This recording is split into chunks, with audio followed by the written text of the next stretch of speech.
महायुतीमध्ये अजूनही पुणे, संभाजीनगर आणि नाशिकच्या जागेवर तिढा कायम. मुंबईत चर्चेनंतर मार्ग काढू असं मुख्यमंत्र्यांचं स्पष्टीकरण.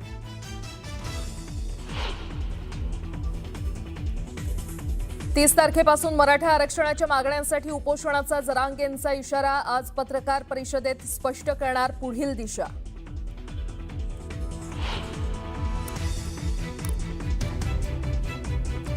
JNPA बंदरातील आयात निर्यात होणार ठप्प. आजपासून न्हावा शेवा कंटेनर ऑपरेशन असोसिएशनचं काम बंद. आंदोलन.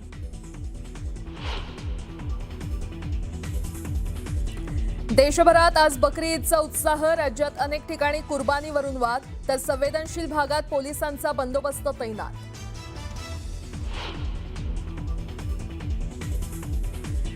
नाशिकमध्ये ग्रामीण भागात भीषण पाणी टंचाई. हंडाभर पाण्यासाठी मुळे गावात महिलांची पायपीट. शासनाची जलजीवन मिशन योजना फक्त कागदावरच असल्याची चर्चा.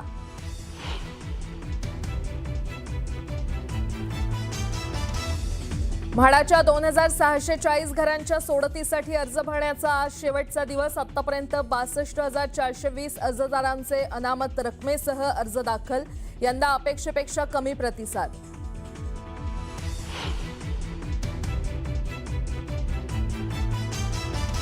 पुणेकरांवर महागाईचा आणखी एक तडाखा. आजपासून CNG 2 रुपयांनी महागला. आता पुण्यात 1 किलो CNG साठी 94 रुपये 75 पैसे मोजावे लागणार.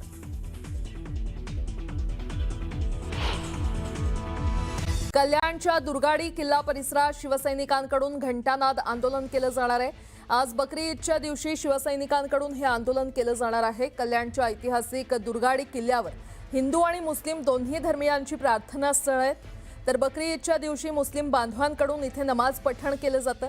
मात्र यावेळी हिंदू बांधव भगिनींना मंदिर परिसरात प्रवेश दिला जात नाही. त्याच्या निषेधार्थ शिवसैनिक हे घंटानाद आंदोलन करतात. शिंदे आणि ठाकरे दोन्ही गट एकत्र येणार असल्यानं मोठा पोलीस बंदोबस्त या ठिकाणी तैनात करण्यात आलेला आहे.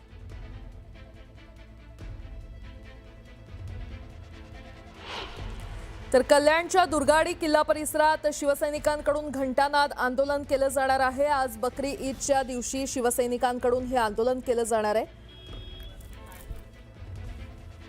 कल्याणच्या ऐतिहासिक दुर्गाडी किल्ल्यावर हिंदू आणि मुस्लिम दोन्ही धर्मियांची प्रार्थनास्थळ आहेत. ऐतिहासिक दुर्गाडी किल्ला परिसरामध्ये आज बकरी ईद निमित्त मुस्लिम बांधवांकडून जी आहे ती नमाज अदा केली जाईल आणि याच वेळी शिवसेनेकडून आंदोलन केलं जातं आणि त्याच्यामुळे त्या पार्श्वभूमीवर आपण पाहू शकतो की कल्याणच्या दुर्गाडी किल्ला परिसरातील लाल चौकी परिसरातला जो मुख्य रस्ता आहे त्या ठिकाणी बॅरिकेडिंग करण्यात आलेला आहे.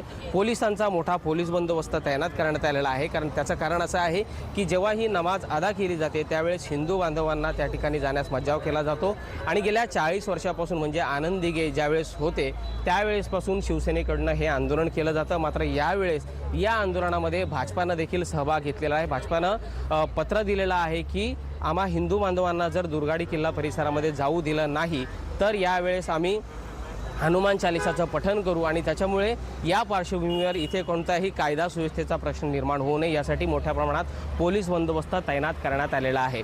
गेल्या अनेक वर्षांपासून शिवसेनेकडनं हे आंदोलन केलं जातं, घंटानाद आंदोलन केलं जातं. त्याचबरोबर शिवसेनेमध्ये जसे 2 गट पडले त्या 2 गटाने देखील गेल्या काही वर्षांपासून या ठिकाणी आंदोलन सुरू केलेलं आहे. आज देखील हे आंदोलन होण्याची शक्यता आहे आणि त्याच्यामुळे शिवसैनिक जे आहे ते आजूबाजूच्या परिसरामध्ये जमायला सुरुवात झाली आहे. मात्र पोलिसांनी कायदा सुव्यवस्थेचा कोणताही प्रश्न निर्माण होऊ नये यासाठी या ठिकाणी मोठ्या प्रमाणात पोलीस बंदोबस्त तैनात केला आहे. गणेश मंजुळानंतर न्यूज 18 मराठी, कल्याण. गोहत्या बंदी असतानाही बकरी ईदसाठी गाय कापतात. जो गौरक्षकांना मारेल त्यांचा विरोध त्यांना तिथेच मारा. जैन मुनी निलेश चंद्र यांनी हे वादग्रस्त विधान केलंय. यापुढे आम्ही सहन करणार नाही असं निलेश चंद्र मुनी यांनी म्हटलंय. गाय कापणाऱ्यांना तिथेच ठार करा. जैन मुनी निलेश चंद्र यांनी हे वादग्रस्त विधान केलेलं आहे.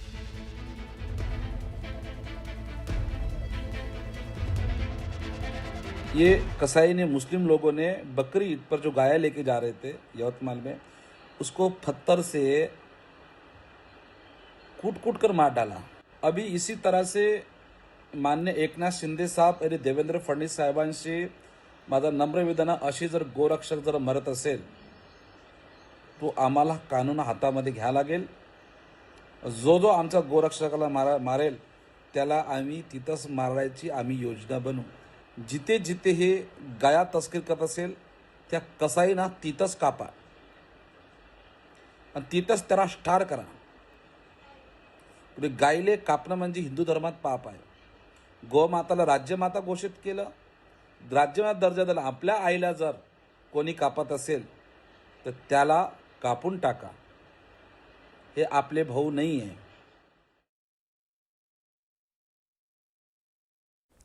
मुंबईतल्या अनेक भागात बकरी ईदच्या कुर्बानीला विरोध होताना दिसतोय. मंगळवारी मीरा रोडमध्ये बकऱ्याच्या कुर्बानीवरून हिंदुत्ववादी कार्यकर्ते आणि पोलीस आमने आले होते. पोलिसांनी वेळीच हस्तक्षेप करत परिस्थिती नियंत्रणात आणली होती आणि त्यानंतर आता गोरेगावच्या गोकुळधाम परिसरात बकऱ्याच्या कुर्बानीला परवानगी नाकारण्यात आली आहे. तर तिकडे घाटकोपरच्या सागर पार्क सोसायटीतही बकऱ्याच्या कुर्बानीवरून वातावरण तापलंय.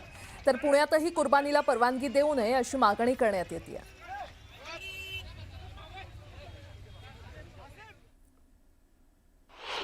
या सोसायटीत उद्या कुर्बानी होऊ देणार नाही.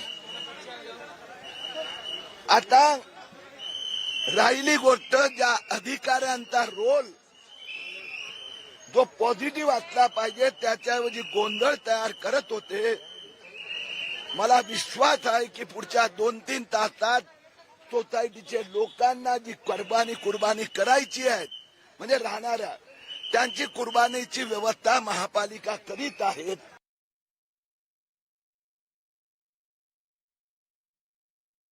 दरवर्षीप्रमाणे यंदा पण ईद निमित्त जे कुर्बानी होतात बकरीच्या दिवशी ते सार्वजनिक ठिकाणी होत नाही. महानगरपालिके आणि पुणे कॅन्टोन्मेंट प्रशासनाने जे कत्तलखाने तयार आहेत त्यामध्ये सगळं कत्तली होतात. आपण बघितलं असेल की पुणे शहरामध्ये हिंदू खाटीक समाजाची पण मटणाची दुकान आहेत आणि ईदच्या दिवशी आमचे काही मुस्लिम समाजाचे जे कुर्बानीसाठी जे बोकडं जे कापण्यासाठी घेऊन जातात ते हिंदू खाटीक समाजांच्या दुकानामध्ये पण घेऊन जातात. त्यांचे उपकरणं पण खरेदी करतात. असं पुणे शहरामध्ये काही तसं आतापर्यंत नाही आहे. जे नियम मला आहेत ते सगळ्यांना आहेत, सगळ्या धर्माला आहेत, सगळ्या जातींना आहेत. त्याचप्रमाणे हे देवाभाऊंचं सरकार आहे. हे सरकार कायद्यानीच चालेल आणि इथे जर कायदे मोडण्याचा कोणी प्रयत्न केला तर निश्चितपणे पोलीस प्रशासन अशा लोकांना सार्वजनिक ठिकाणी चोप देईल.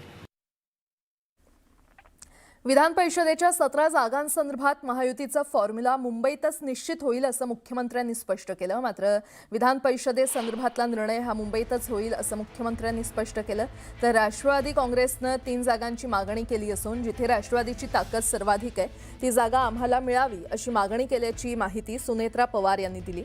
त्याचं घडलं असं की छत्रपती संभाजीनगर आणि नाशिकच्या जागेवर भाजप आणि शिवसेना अशा दोन्ही पक्षांकडून दावा करण्यात आला. मात्र या दोन्ही जागांपैकी एक जागा मिळावी अशी मागणी भाजपकडून करण्यात आली आहे. तर पुण्याच्या जागेसाठी राष्ट्रवादी आग्रही असल्याचं बोललं जातंय आणि त्यामुळे या संदर्भात काय तोडगा निघणार याकडे सगळ्यांचं लक्ष लागलंय. तर 15 जागांचं ठरलेलं आहे. छत्रपती संभाजीनगर, नाशिक आणि पुण्याच्या जागेवर मात्र अजूनही तिढा कायम आहे.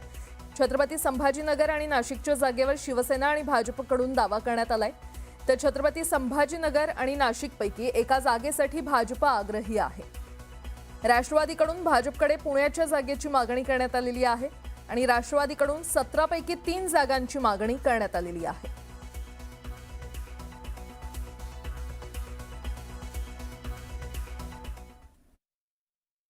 जवळपास ॲग्रीमेंट झालेला आहे. फक्त शिवसेनेसोबत नाशिक आणि संभाजीनगरपैकी एक जागा आम्हाला मिळाली पाहिजे असा आमचा आग्रह आहे आणि NCPने आम्हाला पुण्याची जागा मागितलेली आहे. त्यामुळे या 2च गोष्टींवर आमचं अडलं आहे जे आम्ही सोडवून घेऊ. आता काही कठीण नाही. कठीण पेपर संपला आहे, सोपा पेपर बाकी आहे. टिकमार्क करायचं आहे. टिकमार्क झाल्याबरोबर विषय संपतील.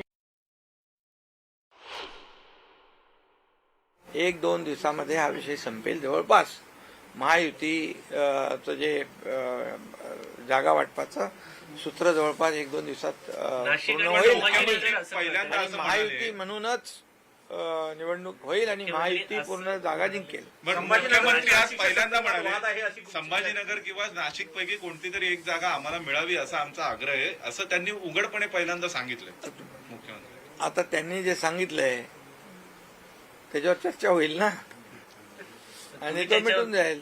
तुमचं काय मत असं त्याच्यावर? माझं काय, तुम्हाला माहिती आहे अगोदरपासून माझं महायुतीच्या बाबतीमध्ये अगदी मन मोकळेपणाने आणि कुठलाही त्या वादविवाद न करता समन्वयाने आम्ही निर्णय घेतो.